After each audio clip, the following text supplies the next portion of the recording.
Buenas, soy estudiante de Psicología de la UNED. En este caso estamos con la asignatura de Psicología Fisiológica de segundo curso. Y vamos allá con el tema 3, conductas reproductoras. Punto 1, dimorfismo sexual. En las diferencias morfológicas, fisiológicas y conductuales que se observan entre machos y hembras son por lo general cuantitativas. Darwin afirma que el dimorfismo sexual se debe a un subtipo de la selección natural, llamado selección natural, que muestra el éxito de unos individuos sobre otro en relación con la reproducción.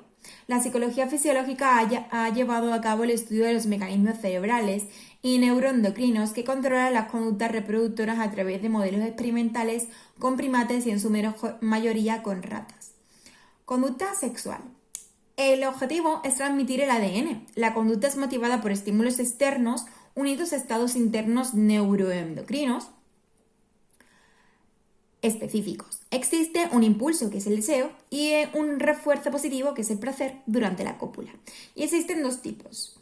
La conducta apetitiva o preparatoria, que muestra la motivación sexual y se manifiestan por la proximidad física hacia el otro sexo, son flexibles, y la conducta consumatoria, que es cuando el animal está en contacto directo con el incentivo, son estereotipadas y normalmente reflejas. La conducta parental. El objetivo es la supervivencia y el desarrollo de las crías para garantizar la continuidad del ADN. Las ratas y las hembras, desde la preñez, constituye el nido para acoger a las crías después del parto. Los machos pueden llegar a comerse sus crías. Es dimorfo. Punto 2. Diferenciación y desarrollo sexual dimorfo del sistema reproductor. Un único gen, el gen determinante del testículo SRI, que se halla en el cromosoma Y. Sin el gen SRI, las gónadas se transforman en ovarios. La transformación se produce gracias a que el gen SRI estimula la expresión del gen SOX9, que hace que las células de soporte de las gónadas indifferenciadas se diferencien en células de Sertoli, que desarrollan los espermatozoides dirigiendo la formación de células de testículos. El ovario tiene dos funciones principales, la producción de hormonas esteroideas sexuales, estrógenos, y la generación de oocitos maduros. Diferenciación entre testículo y ovario.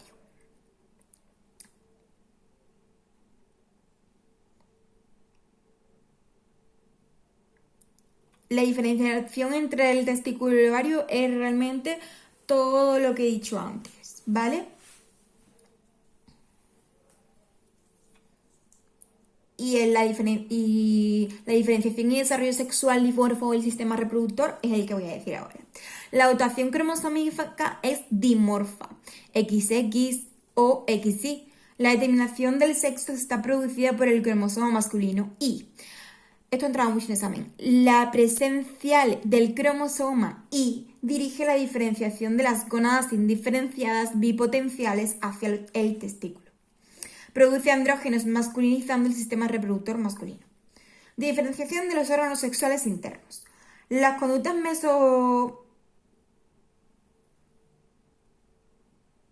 Los conductos mesonéfricos de Wolff son precursores de los órganos masculinos y los paramesonéfricos de Müller, que son precursores de los órganos femeninos. La masculinización de los órganos genitales internos depende de la testosterona segregada por las células de Leydig.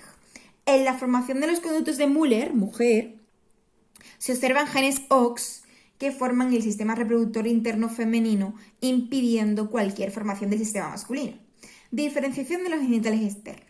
Los genitales externos del macho y la hembra también se diferencian a través de un tejido embrionario hacia la 9ª semana de gestación. La diferenciación de los genitales del macho se debe a la hidrotestosterona producida por el testículo gracias a la enzima 5-alfa reductasa.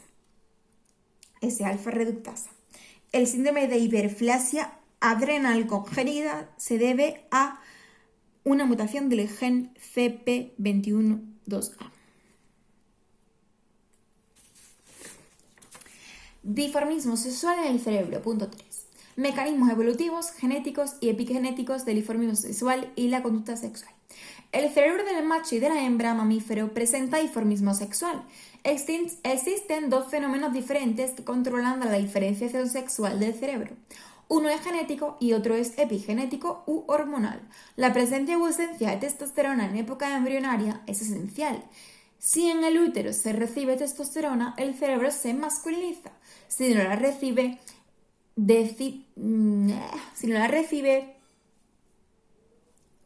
decide a su ausencia y se feminiza. Se comenzó a barajar la posibilidad de una acción directa de los genes debido a las diferencias cromosómicas entre los individuos XX y XY. Características del dimorfismo sexual en el cerebro. Punto 1 y punto 2. El punto 1. El cerebro presenta dos patrones morfológicos opuestos. En algunos patrones presentaban mayores valores morfológicos, los machos M mayor que, macho mayor que hembra, y en otros será la hembra la que presenta valores mayores, hembra mayor que macho. El núcleo de la estría terminal, pues DIFNES, la región medial posterior presenta macho mayor que hembra, y en la región lateral anterior, hembra mayor que macho. Punto 2. Se observan redes neurales complejas, el sistema olfativo y la conducta parental que presentan dimorfismo sexual. La mayoría de los mamíferos tienen dos sistemas olfativos. El sistema olfativo principal, SOP, que capta las moléculas de bajo peso, y el sistema olfativo accesorio o vómero-nasal, que capta las fenómenas del alto peso molecular del órgano vómero-nasal, que capta las fenómenas del alto peso molecular desde el órgano vómero-nasal. Madre mía, lo he dicho 2 veces. La especie humana solo tiene SOP. El punto 3.3. Control hormonal del dimorfismo sexual en el cerebro. Se utiliza la rata para estudiar los estudios organizadores o diferenciadores de la testosterona o sus metabolitos sobre el cerebro. En el patrón macho mayor que hembra, la testosterona es necesaria pero no produce la masculinización de forma directa. La testosterona se convierte en estradiol gracias a la acción de la enzima aromatasa. Las hembras no se masculinizan debido a la alfa-fetoproteína producida por los hepatocitos y otras células del embrión. La gran afinidad para unirse al estradiol impide su acción sobre el genoma, evitando la masculinización del cerebro de la hembra. 3.4. Dimorfismo sexual en el cerebro humano. El peso del cerebro del varón adulto es mayor que el de la mujer. Las mujeres muestran mayor porcentaje de sustancia gris que los hombres, además de presentar una corteza cerebral más gruesa también. Los hombres tienen mayor conectividad intrahemisférica y las mujeres tienen mayor conectividad interhemisférica. Punto 4. Trastornos de la diferenciación sexual del sistema reproductor. Punto 4.1. Trastornos cromosómicos. Y dentro tenemos el síndrome de Turner, mujeres XO. En la ausencia total o parcial de uno de los cromosomas X, monosomía del cromosoma 45X, la disgenesia ovárica, fenotipo de mujer y baja estructura con aspecto difomorfo, y la menarquía, órganos sexuales internos y externos femeninos, no se presenta de la pubertad ni la menarquía y son infértiles. Se puede producir la pubertad con estrógenos y necesitan tratamiento hormonal de por vida. Problemas cardíacos, obesidad, enfermedad autoinmunes y menor desarrollo. Tienen una baja autoestima y ansiedad social. El punto 2 habla del síndrome de Klinefelter de los hombres, el XXY, en cariotipo 47, XXY, hipogonadismo, testículos pequeños, criptoquidia, azospermia e infertilidad, de estructura superior por la afección del desarrollo esquelético, desarrollo de las mamas, riesgo de diabetes, hipotiroidismo, hipoparatiroidismo y enfermedades autoinmunes, depresión, autismo, hiperactividad y esquizofrenia.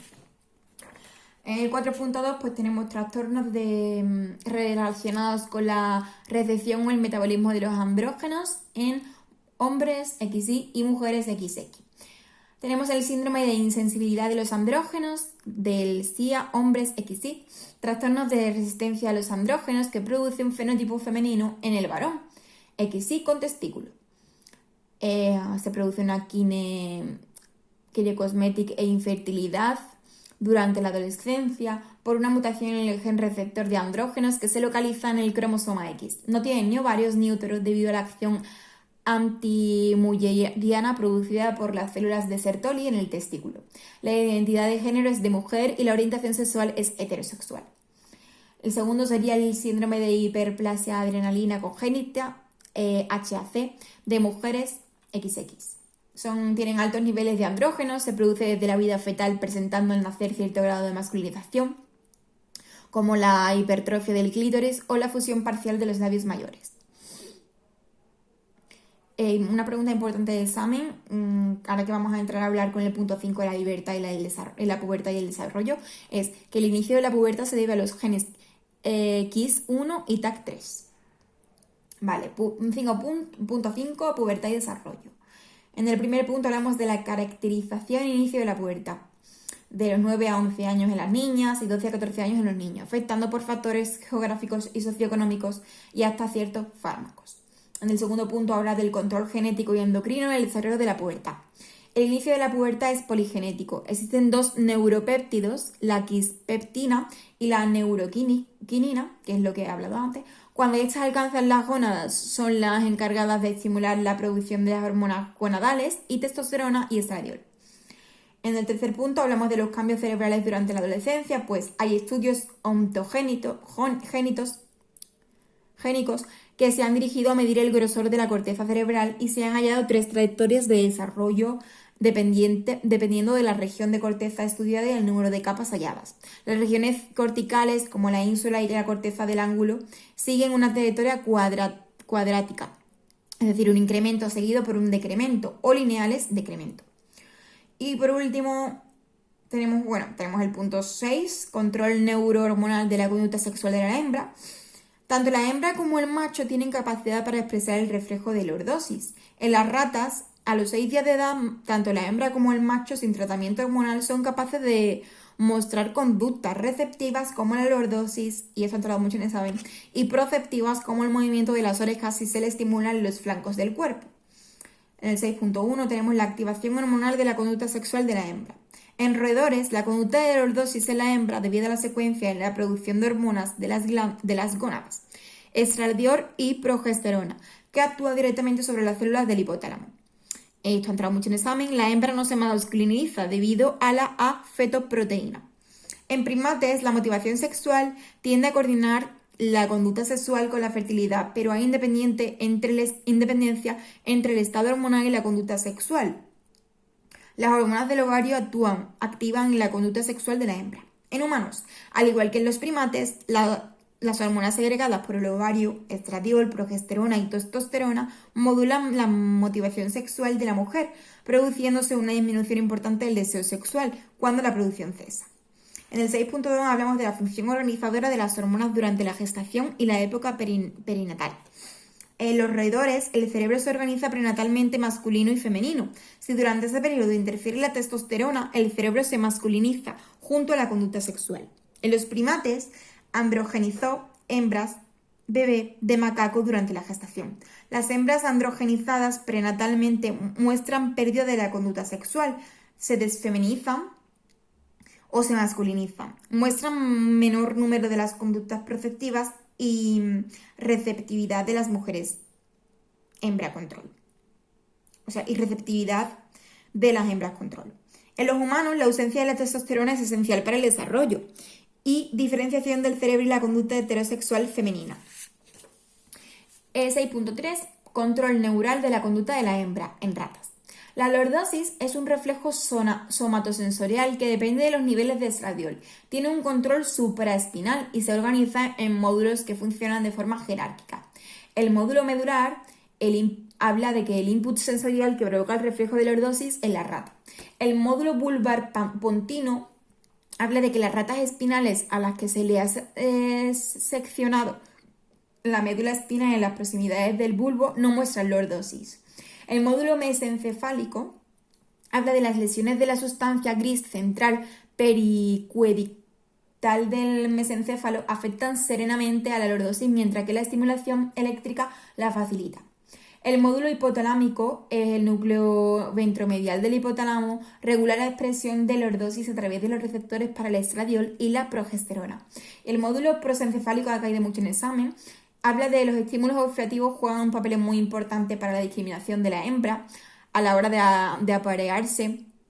Estos núcleos del sistema ventral tienen conexiones recíprocas con el sistema ventromedial del hipotálamo. Punto 7. Control neurohormonal de la conducta sexual del macho. El primer punto habla de los mecanismos básicos de la erección y la eyaculación. La erección es la acción de los cuerpos cavernosos, crura y túnica albugínea. La erección requiere la coordinación de los sistemas simpáticos, una inhibición de la erección y parasimpático facilita la erección, y el funcionamiento del sistema somatosensorial del pene junto a las estructuras perineales. La eyaculación es un reflejo controlado a nivel medular, que consiste en la emisión y expulsión del semen. Esto queda mucho en el examen, que se inicia por estimulación de receptores que se encuentran en el glande. En el segundo punto habla del control hormonal de la conducta sexual del macho. Depende de la testosterona. Si se produce la castración, se reducen los niveles de testosterona, desapareciendo en primer lugar el reflejo de eyaculación y más tarde el de erección, con la imposibilidad de poder montar a la hembra. La principal hormona que se produce en los testículos es la testosterona, esto ha caído mucho en el examen, que al llegar a los tejidos blancos se metaboliza en el estradiol gracias a la enzima aromatasa o en THD, dihidrotestosterona, gracias a la reductasa. La dihidrotestosterona es la diferenciación de los genitales extremos. Y en el tercer punto hablamos del control neural de la conducta sexual del macho. El sistema vomeronasal está implicado en la conducta sexual del macho. El órgano vomeronasal envía información al núcleo olfativo accesorio por medio del nervio vomeronasal. Si la destrucción a esta le añadimos lesiones en el bulbo olfativo principal y accesorio, se suprime por completo la conducta sexual del macho. Además de la comunicación olfativa, producen ultrasonidos antes y después de la cópula. Es decir, desaparece si se castra al macho y para su recuperación es necesario administrar testosterona. La estimulación somatosensorial también resulta muy importante debido a que los mecanorreceptores del pene proporcionan información de los estímulos táctiles y de vibración. Y la amígdala medial sobre el APM, que es el área preóptica medial, que ejerce una función integradora. Dentro de la amígdala hay dos regiones relacionadas con la cúpula del macho. La región vasolateral, que afecta a los aspectos motivacionales, y el APM, la región crítica, que integra toda la información necesaria para el apareamiento del macho en todas las especies de los mamíferos. En el punto 7.4, que es el último del punto 7, hablamos del periodo refractorio poseyaculación del macho. Después de la eyaculación presenta un periodo de tiempo durante el cual la erección y la eyaculación están inhibidas. En las ratas, la serotonina y la prolactina estarían construyendo el PRPE, ya que aumenta sus niveles durante el organismo. En humanos, la prolactina en elevada cantidad hay una disfunción sexual. Una impotencia, una eyaculación prematura, una reducción de la excitación en hombres y mujeres. En aumento brusco, pues provoca un periodo refractorio solo en hombres y una disminución brusca mejora de la función sexual. En la mujer, pues se provoca una hiperprolactemia, que es una disminución del deseo, una actividad sexual, del fluido vaginal, etc. En el punto 8 hablamos de la activación cerebral durante la excitación sexual y el organismo. La estrategia seguida de los estudios de neuroimagen, es decir, utilizando técnicas como la resonancia magnética e incluso la tomográfica de emisión de positrones. Ahí hay 3 puntos en el punto 8. La activación sexual en el hombre, en la mujer y las regiones cerebrales relacionadas con el orgasmo. La activación sexual en el hombre. Los hombres visualizan contenido erótico. Se produce una activación de la corteza occipital lateral. Se activa el sistema de neuronas espejo en la corteza parietal inferior y las estructuras subcorticales como la amígdala, el hipotálamo o el estriado ventral y el tálamo. En la activación sexual en la mujer pues se centran en comprobar si se producen cambios en la motivación sexual alrededor de la ovulación. Y en las regiones cerebrales relacionadas con el orgasmo, en el hombre el orgasmo se produce durante la eyaculación y disminuye el flujo sanguíneo cerebral regional, excepto en la corteza prefrontal derecha. Y en la mujer el orgasmo se correlaciona con una disminución del FSCR en la corteza orbitrafrontal del lateral izquierda y contracciones musculares. El punto 9, identidad de género y orientación sexual. En el 9.1 vamos a hablar de la identidad de género. Desde la biología, machos y hembras en función de los cromosomas y órganos reproductores. Tiene variables genéticas, hormonales y cerebrales. En las genéticas, pues los andrógenos y estrógenos tienen la función muy importante. Los polimorfismos genéticos para los receptores de andrógenos, estrógenos y la enzima aromatasa en sangre periférica de hombres y mujeres transexuales. Hay un polimorfismo para el gen del receptor B de estrógenos, del gen receptor de andrógenos y el gen de la aromatasa en hombres transexuales y el gen receptor de andrógenos en mujeres trans. Variables hormonales. Trastorno del desarrollo sexual. La presencia de andrógenos puede estar asociada en la diferenciación de una identidad de género de hombre y su ausencia con una de la mujer. Fenotipos cerebrales asociados a la identidad de género. Se emplean estrategias centradas en los estudios neurohistológicos, post-mortem y estudios in vivo con técnicas de neuroimagen. En los estudios post-mortem en el laboratorio de Schwab comprueban la existencia de dimorfismo sexual, hombre-hembra mayor que macho, y las mujeres transexuales presentan un feminizado dimorfismo sexual, hombre mayor que macho. O sea, claro, las mujeres transexuales presentan feminizados. Los estudios de neuroimagen se estudia el grosor de la corteza cerebral, el volumen de las estructuras subcorticales y la microestructura de la sustancia blanca en los fascículos cerebrales. Hay dos casos, el caso MT, de volumen cerebral masculino, con una cantidad de sustancia gris y blanca y líquido cefalorraquídeo, y el caso HT, o sea, hombre trans y mujer trans, he hablado. Mujeres biológicas que sienten que son hombres. La orientación sexual. Lo que es eróticamente atractivo para un individuo. Eso es la orientación sexual. La escala Kinsey habla de que la mayoría de los hombres son heterosexuales del 0 a 1 y los hombres homosexuales de 5 a 6. La influencia de las variables hormonales genéticas. El estrés maternal durante la gestación desmasculiniza y feminiza la conducta sexual de los machos. El núcleo sexualmente dimorfo del área preóptica se feminiza. Afecta a la diferenciación sexual del cerebro.